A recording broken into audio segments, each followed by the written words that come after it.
Hallo und schönen guten Abend wünsche ich euch. Herzlich willkommen heute hier auf dem Kanal. Wir werden gleich leider auf Englisch weitermachen müssen. Das liegt daran, dass wir es technisch nicht geschafft haben, den Simultanübersetzung hinzubekommen. Das ist aber kein Problem, denn wir haben bestimmt viele von euch, die Englisch verstehen. Für alle die, die es nicht tun, kann ich euch jetzt schon sagen, dass ihr das Ganze dementsprechend natürlich auf Deutsch sehen könnt auf dem Odyssey-Kanal. Ich gucke jetzt noch mal kurz, ob wir alle live sind, ob alles funktioniert hat. Ich schaue mal kurz hier im Broadcast nach und ich sehe, dass wir noch nicht live sind. We are not live yet on one channel. I'm checking that back. That's always when you go live on the set, you see it's not working properly, but should be. Wir versuchen es nochmal. We are trying again on D-Live. Wir versuchen gerade nochmal auf D-Live.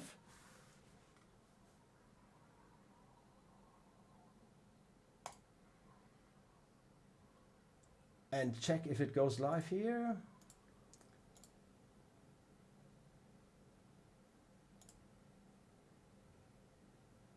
Yes. Ja, jetzt funktioniert's. Jetzt funktioniert's. Da sind wir. Schönen guten Abend allerseits. Jetzt hat es funktioniert. Wir sind live. Nochmal kurz vorneweg, bevor wir anfangen. Das Intro habt ihr jetzt verpasst. Seht ihr aber nachher dann, wenn es hochgeladen wird. Wir können leider nicht auf Deutsch sprechen.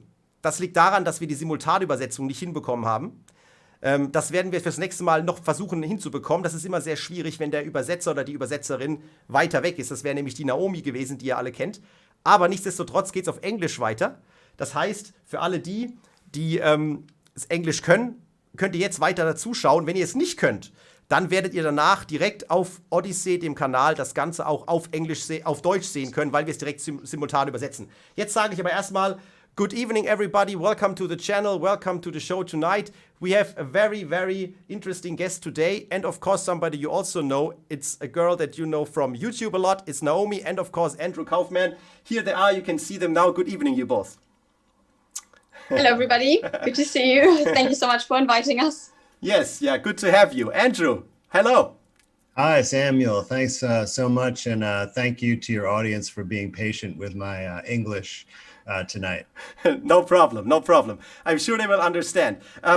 Why are we talking tonight? It's very interesting for me to talk to you, Andrew, because I saw your first video basically on YouTube about the matter of isolation, and it was in the context of the actual crisis that we had.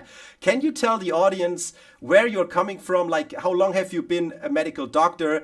What is your background on the situation, and how you basically came to understand that something was maybe should deserve a second look on the stuff that you read about in January, February, and March? How did you come to the point where you are right now? Yeah, thanks. Yeah, it's been an interesting journey. So, you know, in my career, I've done a lot of different things related to medicine. I've done research in the pharmaceutical industry. I've done computer modeling. I've done molecular biology research. I've done public health research. I was a physician assistant in working in cancer medicine. And then I was a forensic psychiatrist and in academia, and I published original research and was a peer reviewer for papers and things like that.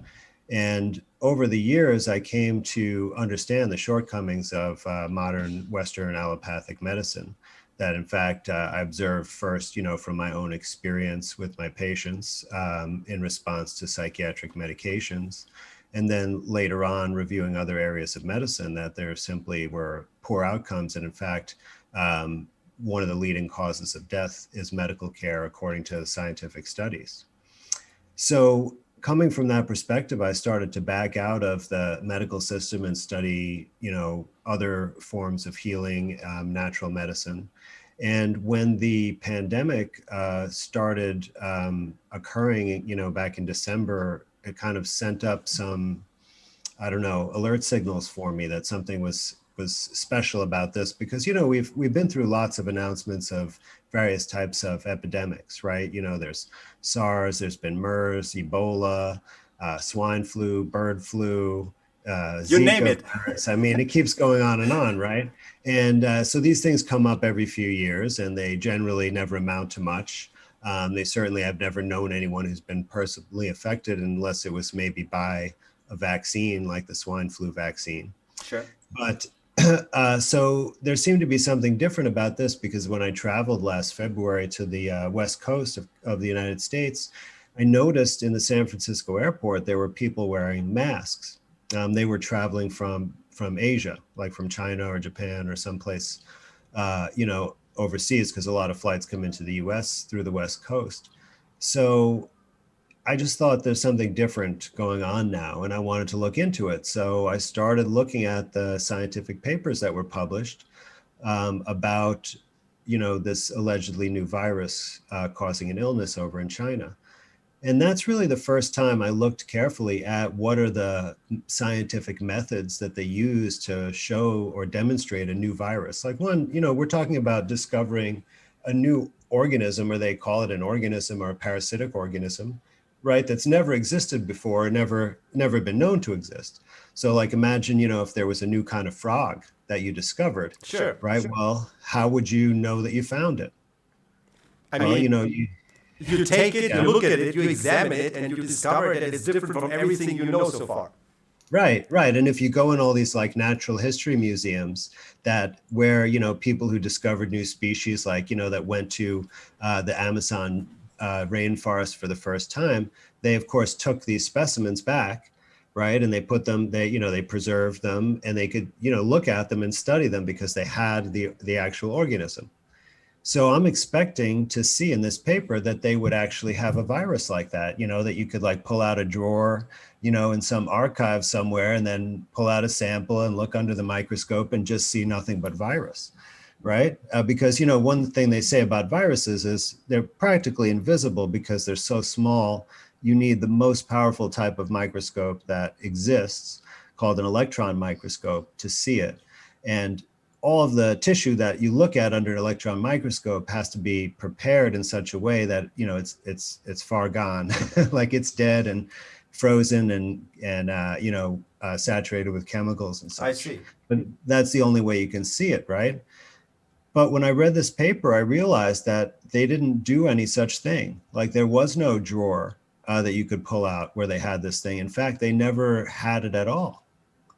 Wow. And it was really perplexing to figure out, well, exactly what were they showing, and then what were they doing, and how did this come to existence that, this experimental method could be used to say something that it couldn't possibly conclude. I find very interesting that in your introduction, you said that you had been doing peer reviewing. I found that very interesting because I remember when I heard peer reviewing, I immediately remembered that when Christian Drosten published his first article in January on the new coronavirus, one of the issues that people have with it is that it has not been gotten peer reviewed. That's what they say. So can you explain basically for those that are watching right now, what does peer reviewing mean and how does it work? I mean, now we have somebody firsthand who has been a part of it. That's very good to talk about it. No, I've both, been reviewed by peer reviewers, right, as an author, and then I've actually been a peer reviewer for other authors on papers and for grant proposals and other things. And I mean, what you have to do is you have to look at this in context, because the scientific publishing industry since the early 1980s approximately has expanded exponentially. So the number of journals and the number of specific articles published has increased so greatly that it's really overwhelmed the system. And so this is why, back in, I think it was 2008, that John Ioannidis, who is one of the foremost epidemiologists out of Stanford University, he published an article in PLOS1, a very high impact journal, stating that more than half of all scientific conclusions or results are actually false in all the published peer-reviewed literature, right? And this is very powerful. And this is one of the most widely cited articles, by the way. So it's widely accepted. But that means, that every time you look at a scientific paper, there's more than a 50% chance that its conclusions are not actually true scientifically speaking. Wow. And I think a big reason is because this publishing industry is so huge that there aren't enough peers and there aren't enough real scientists to create the content to fill up all the journal's pages. And so what you kind of have is like the blind leading the blind. So when I've submitted papers before, the peer reviewers have criticized it in such a way, it's clear they don't really even understand basic statistics. And then but you still have to somehow satisfy them in order to get your paper published. And then as a peer reviewer, I see that authors that put in manuscripts often don't really understand the scientific method. So their experiment is not even designed properly. And then I won't even get into the writing because that's a separate issue. But I see. But you can see that like the quality of the science out there has really dropped off. And so, for example, in these virus isolation papers, this is the prima facie evidence that they offer of the existence of a brand new virus, they don't even do a control experiment.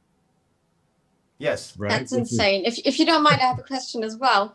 Yeah. At what point did your skepticism really break out? When were you convinced that you had to leave your bubble of preconceived notions based on everything that you had learned at university, for example? Because I have the feeling, and I don't want to be patronizing towards all doctors, but that many medical experts seem to have this kind of arrogance because they think they just came out of university and now they know everything about science, and every study is super valuable and must not be questioned in any way. At least that's the conclusion that I had to come to when I tried discussing, especially the current pandemic, with medical experts. But it's more difficult for me because I'm just a 20-year-old girl with blonde hair. So obviously they tell me you know nothing. Yeah. So I'm assuming it must have been difficult for you to be a skeptic.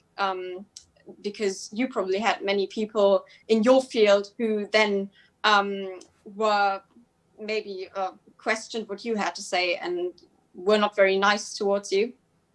Absolutely. I mean, most of my friends who are doctors have pretty much, told me off because of this. Because, this basically it threatens your existence, your profession, your livelihood, your status. Yes.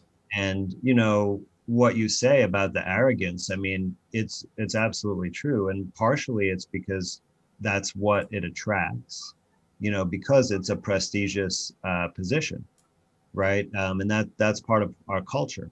And so it attracts that and selects the people who have the ego that want to be in that position of, glory or honor or, authority. And then, the way that they teach you also lends itself that way. They tell you that you're important, that you're, a source of information and solace for people. And you even, are responsible for helping people through the dying process, right? So it's a very, big, and they prop you up into this role. So, of course, it would manifest that way. It's only natural as a combination of those factors. But what they really do is they don't teach you science in medical school. They teach, I've even said this many years ago when I was going through it, it's like they teach you medical science as if they're teaching you history, where they present like the names of things and want you to memorize it. Like they actually want you to memorize the names of these really long enzymes involved in metabolic pathways. And it doesn't really add anything to your understanding of the human body to do that. But it's a rite of passage, and it distracts you from any critical analysis. So it was really, actually, it does such a good job that when I was at Duke doing my residency, and that's a little bit more of a prestigious type of place for most people, and they were serious about science, in their terms. And so we had this journal club where we did a critical analysis of all these studies. And I remember after doing this, it was pretty clear that, these drugs were not very effective. Yeah. But yet even after we discussed this and all agreed upon it, at the meeting where we criticized the science, then we went back to the clinic, and then we were told to just prescribe the drugs to everybody. Same ones, you know? Wow. I mean, it's like I read the chat, by the way, and just a second. Sorry to interrupt you, Andrew. Leute, wir können das simultan übersetzen im Moment leider nicht hinbekommen. Wir haben technische Probleme dazu gehabt. Dieses Interview wird es danach definitiv auf Deutsch für euch geben. Wir arbeiten direkt dran, wenn wir fertig sind. Deswegen sprechen wir gerade Englisch miteinander. Bitte habt Verständnis dafür. Andrew, did you finish your answer to Naomi? I think so. I don't know, Naomi, did I let any points linger? No, that's fine. Thank you so much for answering my question. Andrew, you were talking about control experiments. And that is also something that we understand. Naomi understands it. I do understand what it means. But could you understand for those who don't know what it is? You said you were missing the control experiments in all those publications. We know that it should be a standard to scientific working. We understand that as an instance where you can control your own results and manifest your theory or thesis. What is that special control experiment that you were talking about, or in virology especially? What was missing, and how should it be conducted? Yeah, sure. Well, just in basic terms, and this really, is like when experiment design 101, like, in high school, you should learn about control experiments, I'm pretty sure. And because, an experiment is designed, you want to test, does something cause something else, right? Does thing A cause thing B? But what if, in doing this, you're using other things besides A. So you want to separate the effect of those other things so that you don't confuse the outcome. So like Tom Cowan talks about this, if you have a coffee bean and there's caffeine in it that may cause your blood pressure to go up, you want to make sure it's just the caffeine and not all the other things in the coffee. So you separate that out as a control experiment. I see. So in the virus thing, what they say is proof of a virus is that you mix, fluid from a sick person, like pus or lung fluid in this case, and with a cell culture and some chemicals in there, and that when those cells show that they're damaged, that means there's a virus. But they don't say exactly what in the mixture is causing the damage to the cells, because they put a lot of things that could damage cells in there, right? So one thing is the lung fluid. Now, if one control experiment would be to use the lung fluid from a healthy person. So, because the virus, if a virus causes it, it would only be in the sick person, not in a healthy person. Absolutely. So if you take the lung fluid from a healthy person, it would have almost the same things as the lung fluid in the sick person, except for the stuff related to the sickness. So then basically, if there's a virus in that sickness, then you would see that the cell damage would occur only from the sick person's lung fluid and not from the healthy one. So that would be a control experiment. I see. But that's what they do not do. Okay. Yes, I understand. So also, as I have understood, in order to make sure that the cells are not damaged by anything else but the agents that you put in, they put antibiotics and stuff like streptomycin. I guess that's what it's called. They put in there. That is also there's also stuff from which we know that it can destroy cells. So in case of that, one control experiment would also be maybe not to add anything and then see how the cells develop, in order to make sure that the picture that we get from adding the infected fluid or whatever it is might be the only reason why the cells die. I mean, with a scheme like that, you could prove very easily, I would say, that the stuff that you put into the cells in your agent or your probe, that one is basically causing the cells to die, which make it pathogenic. But they don't do it. Now, is there any reason why they don't do it? Because I can tell you what we got as an answer from virologists in Switzerland, which are the top virologists in Switzerland. Like really those guys who make the rules in Switzerland for virology, from IVI in Bern. They answered us and said, you don't do that anymore in virology, because the process that we are using in order to prove that the agent is killing the cells is being acknowledged by the majority of scientists.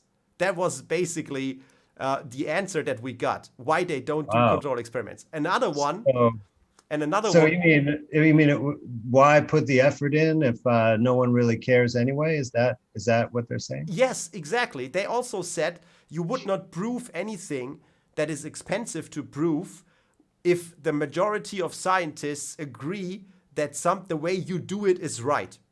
That's basically the argument that we got from them. And after explaining them that you should not confuse truth with majority, so there came back answers like, well, guys, you don't understand anything, go back to school and stuff like that. I mean, basically, or you know, the expression saying that with your mindset, you kill people because you say that might all be a lie. And therefore, if people believe you, they go out and they get infected and they die, it's your fault. So that's basically the answer. So can you explain to me, or do you have like you come from that area of science where you have a lot of experience. Can you tell me how it came to a point where people stopped doing those control experiments, or did they ever do them? Is it known to you that they did them? Yeah. Well, so in other areas of science, like, I had published studies before, clinical studies. They weren't, in virology, but I had to have a control group. Or else I couldn't even submit it to a publication. I mean, generally speaking, it's a requirement. So this is like a special exception, right? And the only thing that I can reason is why anyone would grant this kind of exception, or why scientists would make such a ridiculous, unscientific argument, like you pointed. That's like a democratic argument. It has nothing to do with the scientific method or the philosophy or spirit of scientific inquiry. Is because if there was one control experiment done, then the whole field of virology would just collapse on itself, because it would show that you still had the same cytopathic effects with a healthy person, and so it wasn't due to a virus, and then the whole proof of the virus disappears. So, as I understand, so that's the real reason. So no, it's never been done. So this isolation experiments were developed by John Enders in 1954. Yes. And it's just been repeated over and over again, never with a control experiment. So basically, as I understand you right, you would say that virology has not a problem with corona, but it has a systematic, profound problem overall. No, absolutely. And just to comment further about the control, that there are some articles that they put a little trick in here, and it's a pseudo control experiment that they call mock infected. Have you seen this in any of the studies? So this comes up in a few studies, and it's really fascinating because they show a picture of the cell damage. They called it cytopathic effects, right, which they say is the proof of a virus. And so they show another slide right next to it with no cytopathic effects and say that it's mock infected. This was in one of the studies I saw this. Okay. And then it's not described at all in the procedures section, like the methods where it describes the experimental methods. So I found out what it is it's not an actual control, it's a fake control. What they do is they, instead of lung fluid, they just put like salt water, and they don't add the antibiotics to the cell culture. And then the cells die because from... No, the cells don't die because they don't add any of the poisons to it. So they just have a regular cell culture with no antibiotics and no calf serum. And instead of adding any body fluid, they just add salt water, which is inert. And then they show that slide with no cytopathic effects. And they say later on, they might claim that that's a control, but it's actually not a control. It's a pseudo, control that just gives the appearance of it. So would you say in that very particular situation, in that publication that you've read, describing that very situation that you just talked about, for my understanding, a person that does stuff like that knows exactly what he is doing. Yes, they do. So that would... So that's my point, is that among at least some virologists, there is a knowledge of this criticism, and this is some attempt to counteract that. But, you know, I mean, it's really kind of obvious if you look at it critically that it's not a real control, but it does indicate, right, that there's some understanding among the authors of this criticism. So, and it's obvious when you look at their reasoning as well. So what they said was that it was too expensive or it would take too much time. And that is ridiculous, because this is probably the most important topic that the entire world is concerned with right now. Surely you would find sponsors and some time to invest into a control experiment. It would probably take less time than arguing with us about whether or not to perform any control experiments in the first place. It wouldn't take additional time, actually, because they could do it simultaneously with the the inoculated cultures. It would be they would have to buy a few extra test tubes and extra culture medium and stuff like that. So there would be some minuscule added cost, and then the fee to the microscopist. But we're talking about their research is funded by grants from the government. It's not like they're, trying to make a profit, and grants account for funding control experiments. So that's really no excuse or reason whatsoever. So, and what I think they should also do is, because they are claiming that this is a new virus now, maybe they could also use an old sample as a control experiment from a person who had an atypical pneumonia kind of disease that cannot actually have been this new COVID-19 thing, because it's from 2019. And if that tests positive, then obviously this is not a new disease we're dealing with. Or the test just fails entirely. There are many experiments you could do to, show this much more scientifically. It's really, you could get creative with it. But the fact is that they're, not willing to do that. They do the same exact experiment every time. There's really no variation in it. So talking about this matter of fact that we just have in front of us at the moment, and then we see how Drosten started his work in January without peer reviewing, publishing through Eurosurveillance, where he is one of the publishing authorities as well, right? Considering his history that I'm sure you know about, also about 2009 swine flu, 2003, and all those kinds of things, the pandemics that happened there, pandemics. Like you've heard, I told you about our isolation fund that we did. I mean, could that be one of the reasons why he is not answering? Like, from your point of view, and that is your personal view, would you think that he is one of the guys who know what they are doing? Because I can't help myself to say he must know what he is doing, because he's done it so many times already now. I mean, he has been totally wrong in 2009 with swine flu. There has been all his forecount or foreseeing that he had in those pandemics, the prognosis, like the was sagt man nochmal? Let me say, what do you say in English? Prognose. Naomi.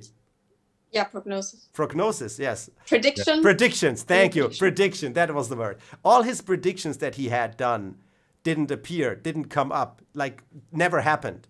In 2009, the same in 2020. I mean, this guy has to know what he is doing. What is your opinion on him? Well, he seems to have been involved in directing the scientists to look for, sequences that matched his 2003 SARS, sequences, which, by the way, also the same thing. There's no real evidence to support that.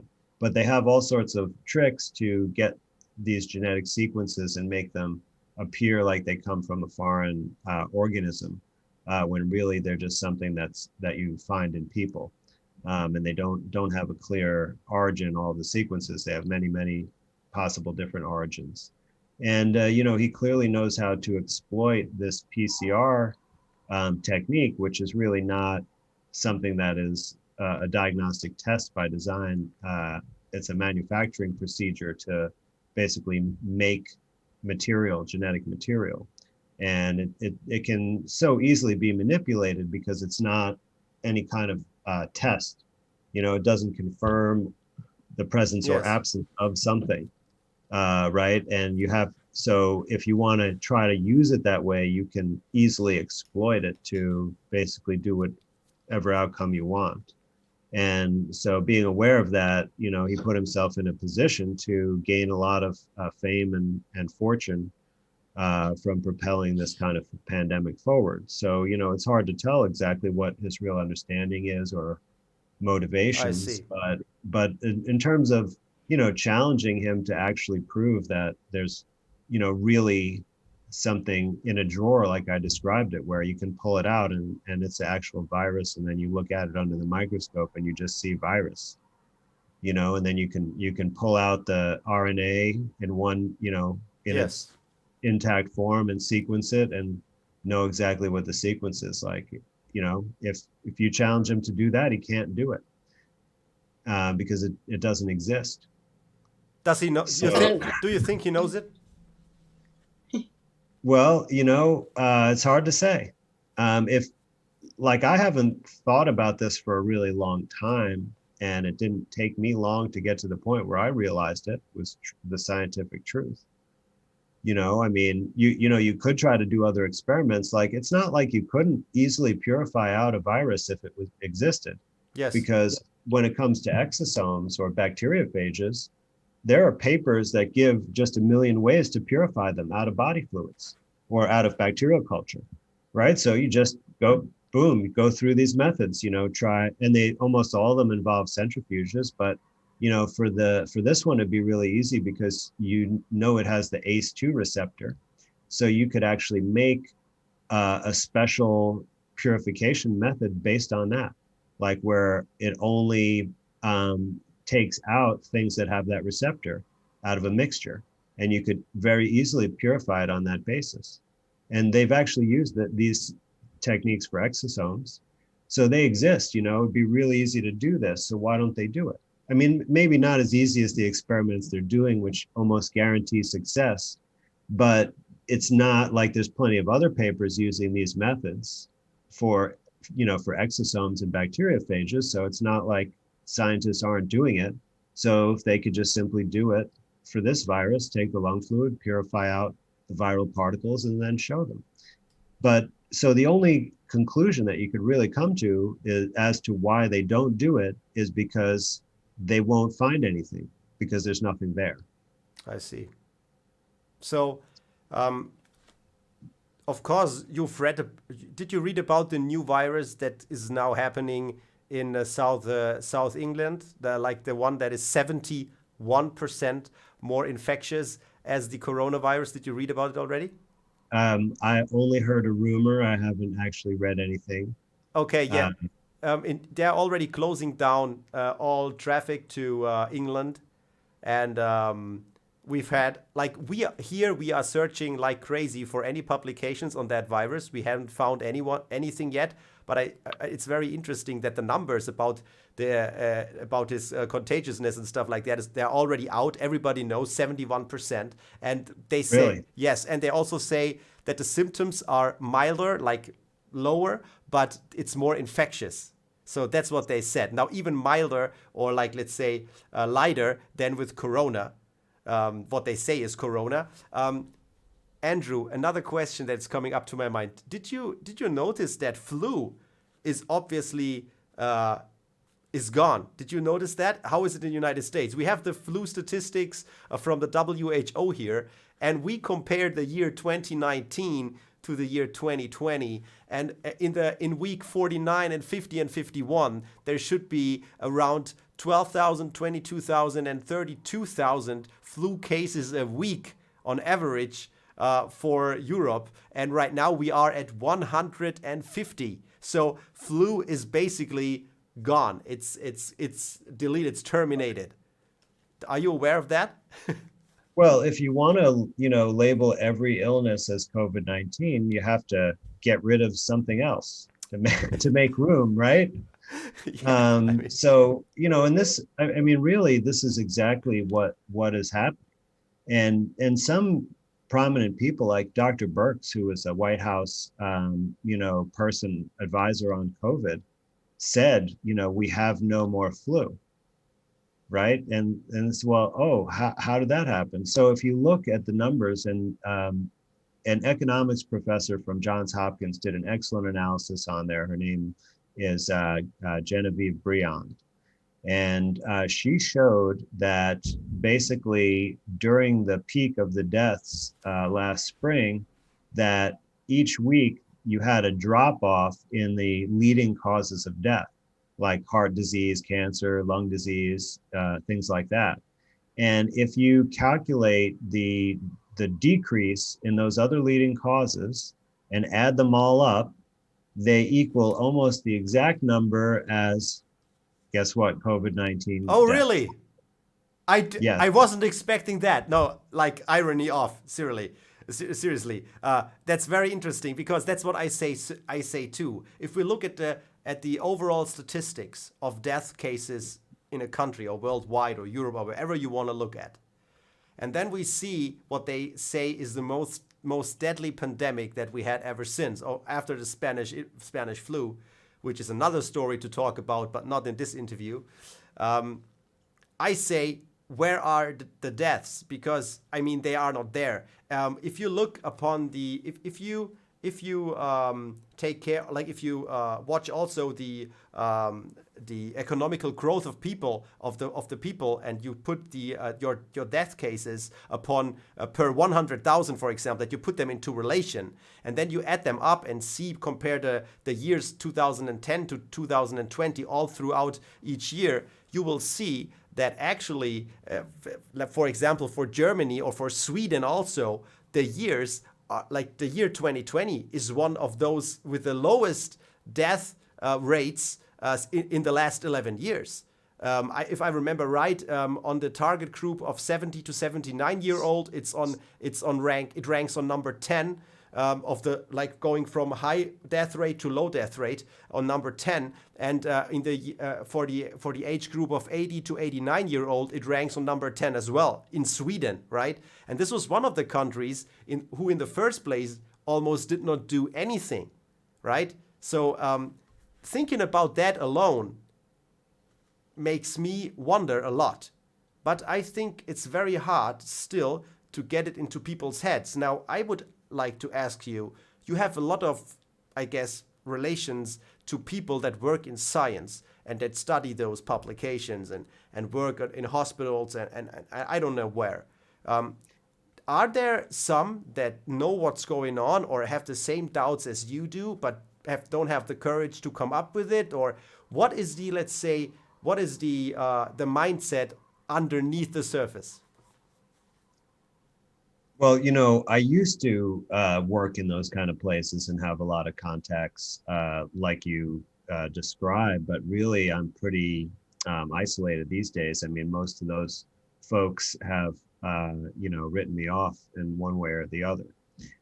There are a few people I've met, a lot of healthcare providers, since this thing has happened to, also realize what's going on. And, listen, I'd have to say that almost everybody who's working in healthcare must realize that this is a sham, because they see empty hospitals across the country. And, I mean, what you were saying about the mortality, like, I mean, this is really what gives the whole thing away. If there's no increase in the number of people dying in the whole year compared to prior years, well, then there's no health emergency, right? So why do we have, the end of business?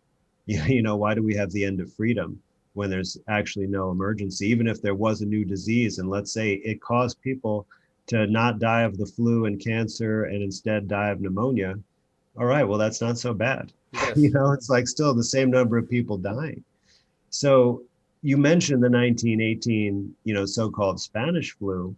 Well, at that time, people did see people dying all around them. I mean, you can read accounts of people that basically the cemeteries were full and people had to bury their family in their backyard, you know, like they do with pets.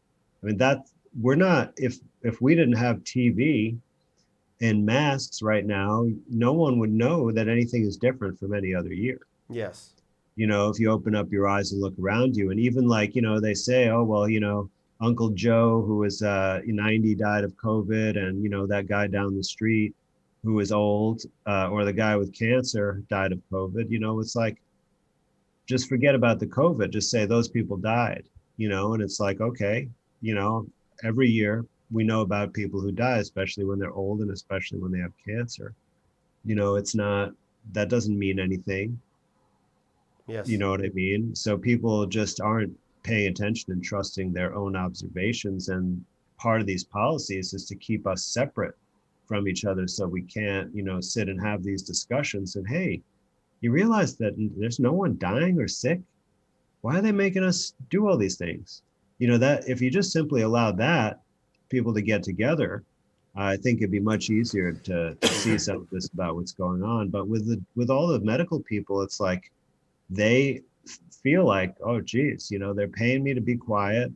Anyone who speaks out gets in trouble. They lose their license, right? Even the senator who's a doctor, Scott Jensen, like he got threatened with his license. You have Dr. Adil in the UK, who just for speaking about things, questioning things, he loses his medical license. Right. So those are examples for everyone to see that, you know, you better keep, even if you realize something's going on, just keep your mouth shut if you want to keep your license and your job. And here's something that I came across very recently that I would like to add, a new publication from the World Health Organization, in which they actually admitted that the PCR tests are very inaccurate. And so they said that you had to take into account symptoms as well. So first of all, obviously, that eliminates the entire narrative about asymptomatic carriers that need to be quarantined as well if they test positive.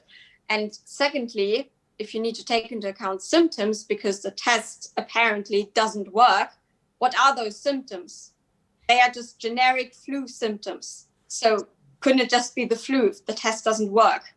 But people don't seem to realize that and really put two and two together, because the people in charge and people like Professor Joston, they make themselves out to be those huge authority figures and our big leaders that we need to follow, because the way they lead us, they use fear mongering, and they tell you if you celebrate Christmas with your grandparents, they're going to die in 2 weeks. That's atrocious, and that's completely dehumanizing. Also about this new mutation, the alleged mutation in the UK right now, I saw some articles about people who are from Germany who are now returning from the UK to go back to Germany and celebrate Christmas in Germany. And some of them tested positive for this new mutation COVID thing at the border. And now they are staying at the airport and they have to sleep at the airport. And they sent out tweets, social media messages asking for help because they're not allowed to go home. So maybe they will have to spend Christmas with their children at the airport in completely uncomfortable beds. They're not being taken care of just because of this mutation thing. It's right. Well, it's very dehumanizing. It's worse than that, Naomi, because so if they want to really make it seem like this thing is lethal, they have all these people in one place. Well, all they have to do would be to put some type of gas in the air, or they're going to give them food or put some poison in the food or water, and then they would all be sick, right? And then they would say it was some, mutated strain that, and then they could use that to further scare the people and intimidate them into more drastic measures. So and that's the point when people will tell you are a conspiracy theorist. But it's very realistic, unfortunately. Yeah, because how could they so fast discover a new strain that's mutated and have a test for it before they even report on the effects of it? Yes. Right. like, did they put it out there, or did they just put a story out there that this exists, you know, that was pre-planned and they had it in their pocket ready to go? Because you know, there's plenty of documentation about planning, you know, for this type of a campaign. Even Fauci said it right at the beginning, right before the first inauguration of President Trump 4 years ago. He said that he guarantees there was going to be a surprise outbreak during the next 4 years. Yes. Yes. Right. And that's exactly what happened. And he's been in the United States, the one in charge of it, pretty much. And they were just as fast with the first coronavirus at the beginning of 2020. It took Justin, like, what, 3 days to produce primers for the PCR test, just based on social media reports. It says that explicitly in the publication about his PCR test. Correct. Yes. Yes, they were totally, without him having any material or data from the current situation, he developed that test. Yes. Absolutely, based on, you know, sequences from a computer. So it's pure fiction, the whole thing. But, you know, this is actually why it's such an important point to debunk this whole virus dogma, because they can use this procedure over and over again to just invent new viruses and then make any kind of claims about them. And, you know, even if they could easily show a bunch of people dying in one location from a variety of causes and just then say it's from this, and then, you know, that fear comes about, and then they keep going with this, you know, round and round. So now we have this one vaccine, and then there's going to be a mutation. Then there needs to be another vaccine and more strict lockdowns and other procedures, right? And it'll just keep escalating and escalating. And anyone, you know, who says that that's a conspiracy, I mean, just pay attention to what's going on, because I was saying the same thing back when we were told that these precautions would be for 2 weeks, right? And every time there was a new assault to our freedom, and every time it was extended further, right? And every time they changed the story, it's the same thing. So how long are you going to buy their story for? Absolutely. I mean, Andrew, another thing that I wonder, you have heard about Tiffany Dover, I think? Do you know the name? Doesn't ring a bell, no. Okay, that was the woman that got vaccinated and 17 minutes later collapsed. Does it ring a bell now? Yes, I'm familiar with that story, and I think it was in Tennessee. Yes, exactly. I mean, my question to you now is there any information circulating in the United States? Because I found a very interesting detail about her. I didn't know that in the United States you got a thing called Search Query. You know that one? That is a portal basically where you go. You can put in any name of any citizen of the United States that you know. For example, also Andrew Kaufman. You know your age and where you live. Then you can find you. They can find you. You click on get the data, and then they know all about your history, crime history, all the records and stuff. Because right, yeah. they say like, sorry. Yeah, we call that a background search. Yes, exactly. I mean, Search Query is one of those. You know what's very interesting? I can put in your name or my brother-in-law's name or whatever, and it will come up. The time I put Tiffany Dover in there, it tells me that the system is overloaded because for any technical reason. If I put 5 seconds later another name in again, the results show up again. I put Tiffany Dover again. It is technical problems. I put 3 other names, the results show again. I put Tiffany Dover again, it's technical problems. That's very interesting. I found that very, very interesting. It certainly is. Yes, because it's rumored now in Germany that 10 hours later, Tiffany Dover was dead.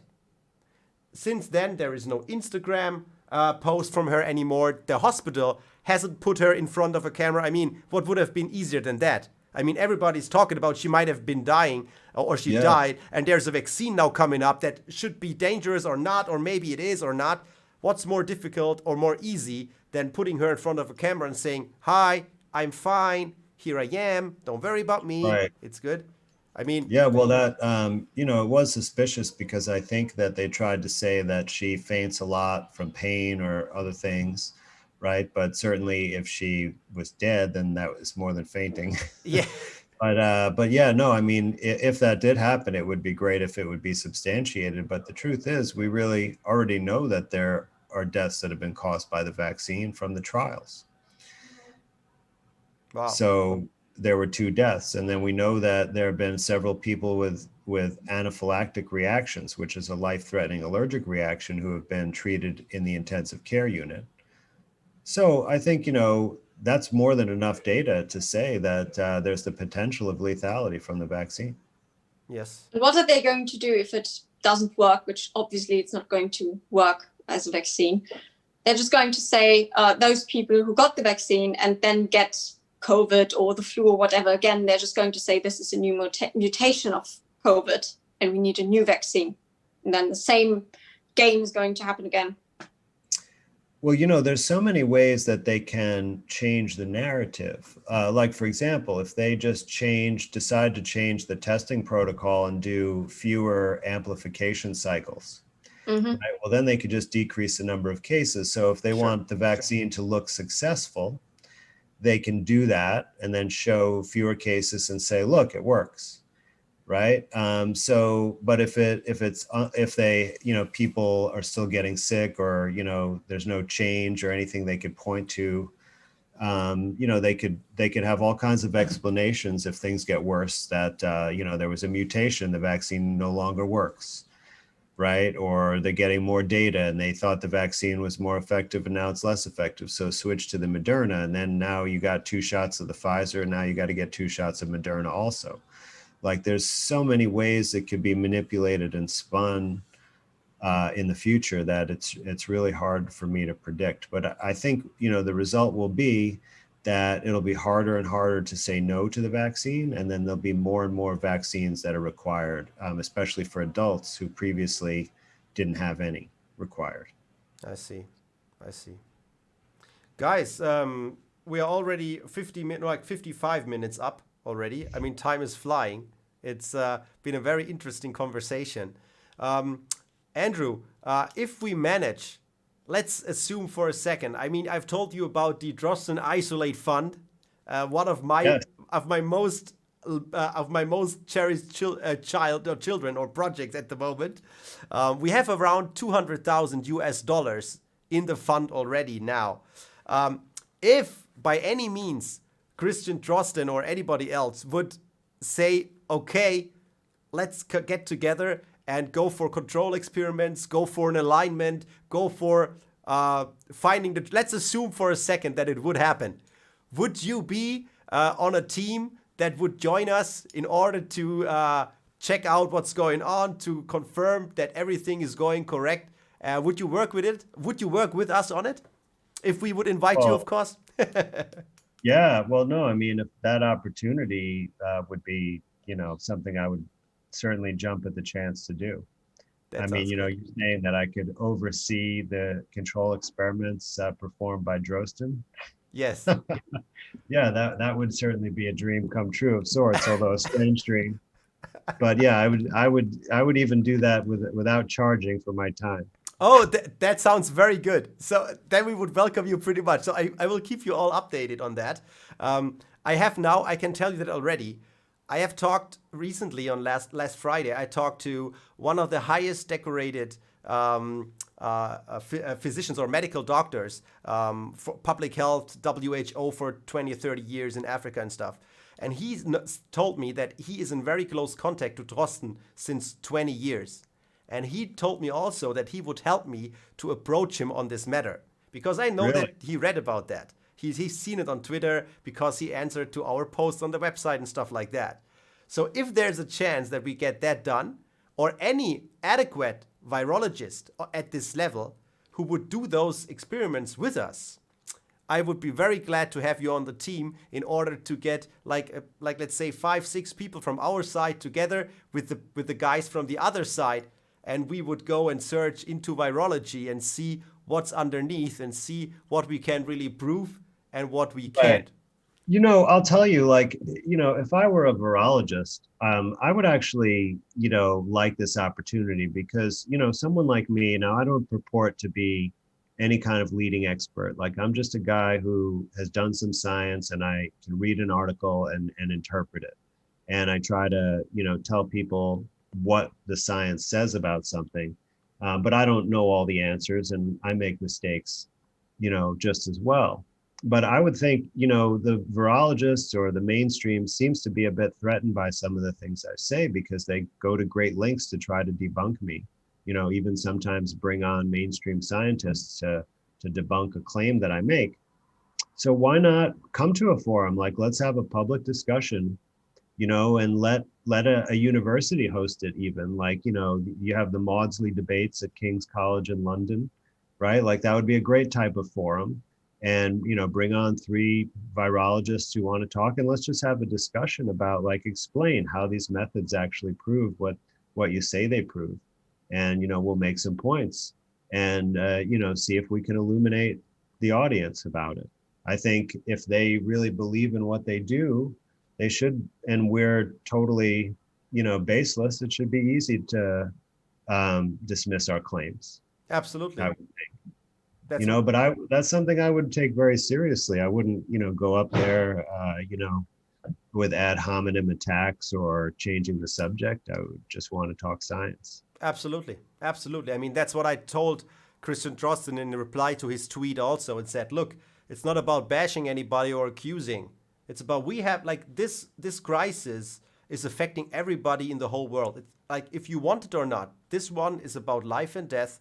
It's about serious matters. It's about economy. It's about the future. It's about everything. And we know what's going on right now and how many changes are done and all those kinds of things. I mean, the least thing that we could do is get into a point where we have a foundation on which we can agree and from which we can make our assumptions and our decisions. But so far, we don't have that basis. Nothing that has been claimed that either would have been isolated or proven or whatever is there. As much as you look for it, it's not there. And that would be a goal, and that's the goal that I want to achieve with that fund. So far, Drosten has not reacted yet, but I have hope maybe that he might. But if you say that he knows what he's doing, and I think so too, I think it might be hard for him to accept our claim, because then, I mean, in Germany we say, you don't saw down the leaf where you sit on, or, the part of the tree where you sit on, you don't put the saw on and you just cut it off. So then you fall down to the ground.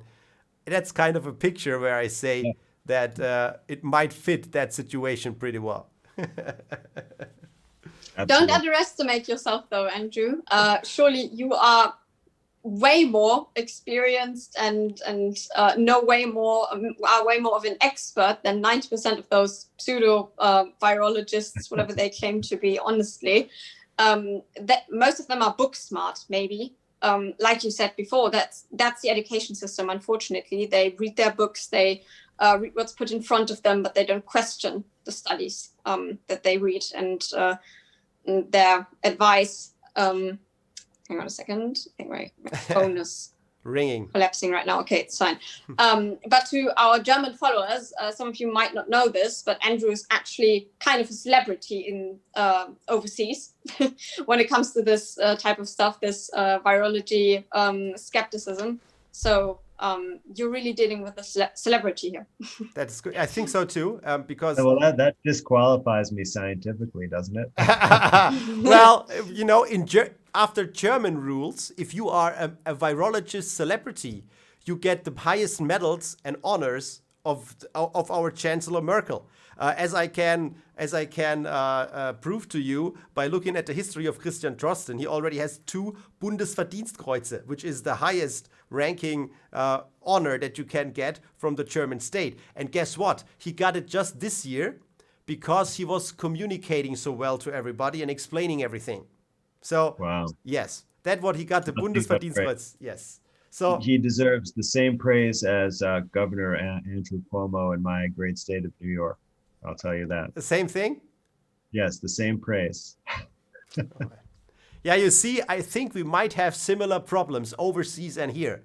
As I say, yes. we should go for profound knowledge. And basically, I mean, that's what I always said. If a teacher or somebody who is very smart in his area is not able to explain things to somebody who doesn't understand it and just wipe away all the doubts, even if it takes a little bit longer, then there must be something wrong. Because if somebody can understand it who is human, another human can too. It's just a matter of time. That's what I'm convinced of, you know? And Yes. I mean, I started watching your videos.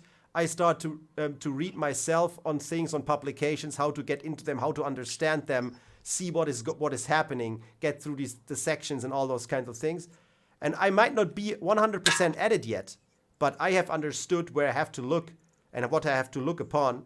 And I can see what those publications are missing. And therefore, you don't have to be a scientist. It's just not That's there, right. you know? Everybody Right. can understand. You're exactly right. I mean, the hardest thing about reading these articles is the language that they use. It's like, you know, a foreign language, except there's not like a dictionary, you know, that goes from virology to English. Yes, Right? If absolutely, it was absolutely. French, you Yes. could do it.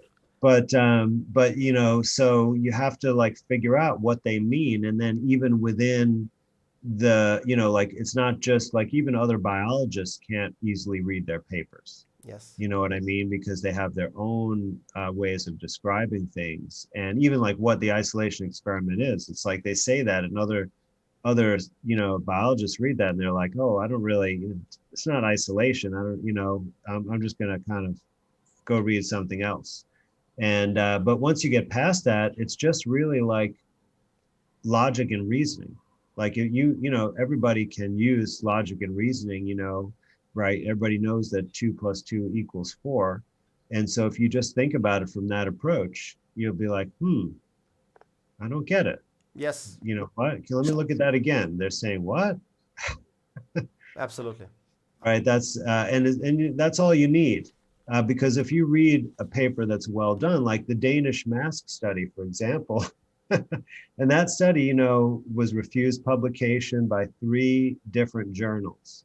And it is the highest quality study done on masks in COVID. It's the only one done on real subjects, like not a computer model or not like a retrospective data that's already, you know, just pulling data.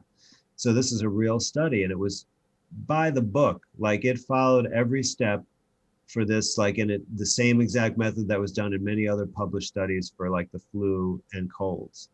And, you know, this is like highly criticized, and they had to change their language to be ridiculous, you know, just to get it published. And so it's like you can see the influence of the political or global narrative is, you know, affecting the science in a big way, like so obviously in this case, like the language that they used and got published in that Danish mask study, like if I would have handed that in my intro to statistics class, you know, in college, like the entry level class, it would have failed because they wrote ridiculous things. They wrote that a confidence interval represented real numbers, you know, in there that crossed over 100 or 0. Like they said that it went in both directions, the relationship. Yes. It's just kind of like, in other words, they said it both decreases and increases infections wearing a mask. Like that's, you know, a little bit illogical. But that's the only way that they would allow it to be published, because they couldn't publish something that was only negative about masks. Yes. But so this is where we're at with, you know, what they say science is. I see. I understand. Yes, I would say, guys, now we are over an hour on. And I think the people they are following very close. I see the chat. Many people say they cannot understand, but there will be a translation for those of you who cannot understand English pretty well. We will work on that right after this interview is done, and we'll publish it on the Odyssey channel. Also for those, and that's something that I just want to mention once again, I see a couple of people saying, yes, Samuel, you don't see the German Institution of Statistics. They proved now that there are 9% more people dying than in the years before and stuff like that. Guys, it's very important that you watch according to the rate of 100,000, because there are much more people in Germany now as there were 10 years ago. So even the persons that are above 80 years or 70 years have grown by, I guess it was 29%. So if more people die compared to 2010, guess what? It's normal because we have many more people, right? Right. So that's what we have to Well, look upon. Samuel, you know, this, I like to comment because this could be a really kind of a tricky thing to figure out because obviously we don't have the same exact number of people dying every year, right? That would be next to impossible in the size of our populations, right? Yes. So how do you tell, you know, that one year is different from the other? Well, definitely, you know, if the population is growing rapidly, then you definitely have to look at it per capita, you know, per 100,000 population or per person, you know, what's the death rate to compare apples to apples. Yes. But there are some of these agencies also try to trick you.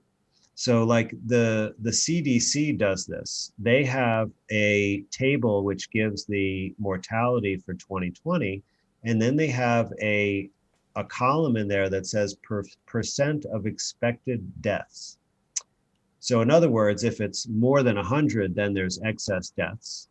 And if it's, you know, 100, then it's the same as prior years. But the thing is, that doesn't just compare it to the past years, like on average.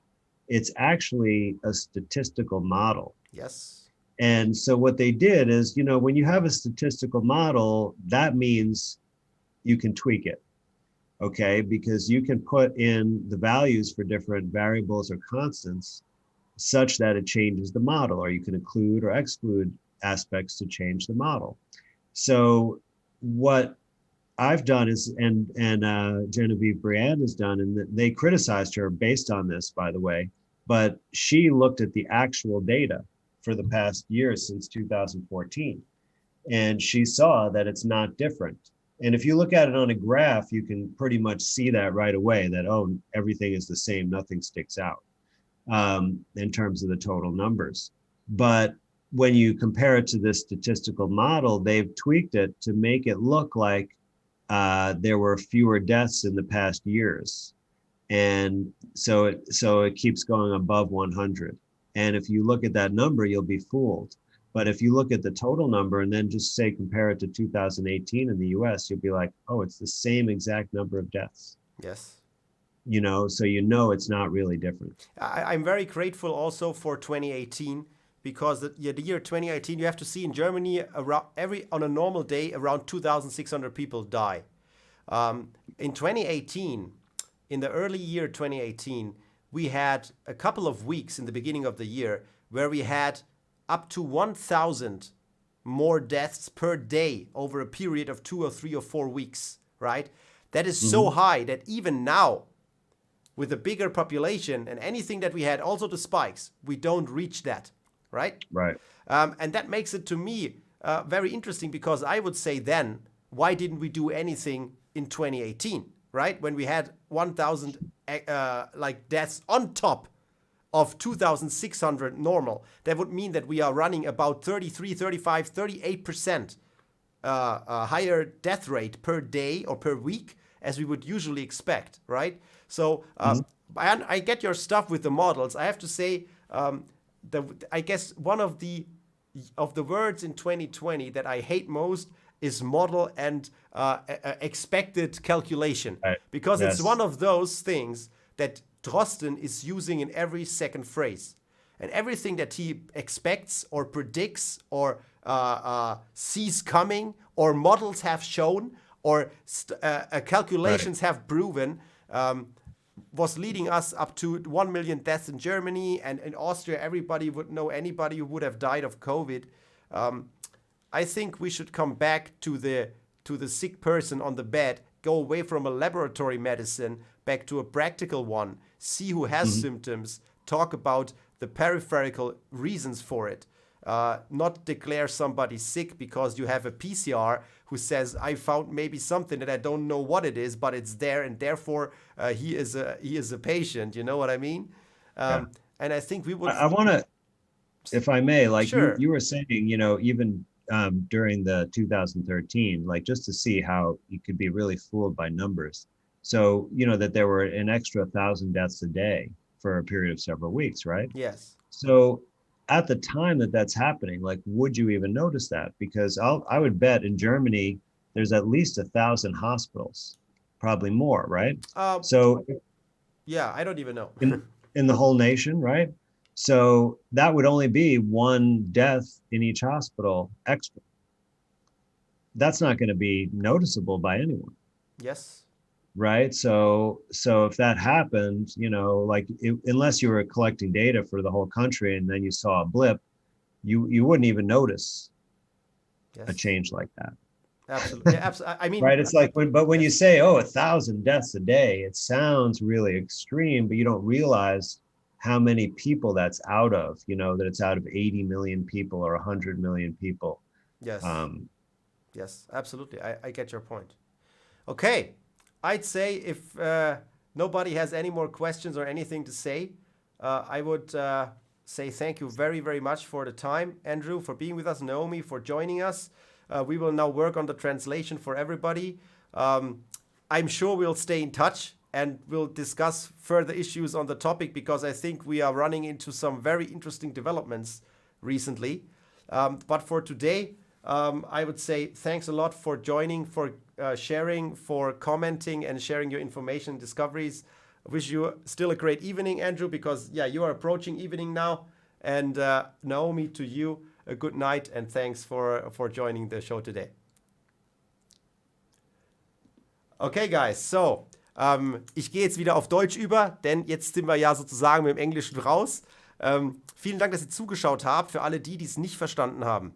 Es wird jetzt dann eine Übersetzung geben. Wir arbeiten gleich dran, dass ihr das Ganze auch verstehen könnt. Andrew Kaufman hat ein paar sehr tolle Sachen gesagt, die sehr interessant gewesen sind. Ich habe auch eure Fragen im Chat gesehen. Sehr, sehr umfangreich. Ich werde nochmal versuchen, darauf einzugehen. Wir werden auch nochmal eine Show darüber machen, über die Fragen, die mir gerade hier noch im Kopf hängen geblieben sind. Es ist ganz wichtig, dass ihr euch die Zahlen im Kontext anschaut. Lasst euch nicht so leicht an der Nase herumführen von absoluten Zahlen. Das ist ganz wichtig, vor allen Dingen auch bei Publikationen. Nicht überall, wo Isolat draufsteht, ist auch Isolat drin. Das bedeutet, lest euch durch die Sachen durch, schaut euch an, um was es geht. Andrew hat selber gesagt, jeder kann das verstehen. Man muss ein kleines bisschen sich reinlesen, aber dann klappt das auch. In diesem Sinne bin ich sicher, dass ihr das auch hinbekommt. Ich bedanke mich, dass ihr zugesehen habt. Die Übersetzung laden wir auf Odyssey hoch. Für alle die das noch nicht abonniert haben, hier unten seht ihr den Link. Dort Samuel Eckert _4 auf Odyssey, da könnt ihr das abonnieren, da werdet ihr dann benachrichtigt, sobald das Video oben ist. Natürlich zeigen wir das Ganze dementsprechend auch im Telegram-Kanal. Da werdet ihr immer das Video sehen, könnt dann draufklicken. In diesem Sinne wünsche ich euch eine gute Nacht, Gottes Segen. Vielen Dank, dass ihr dabei gewesen seid. Macht's gut, bis zum nächsten Mal. Euer Samuel.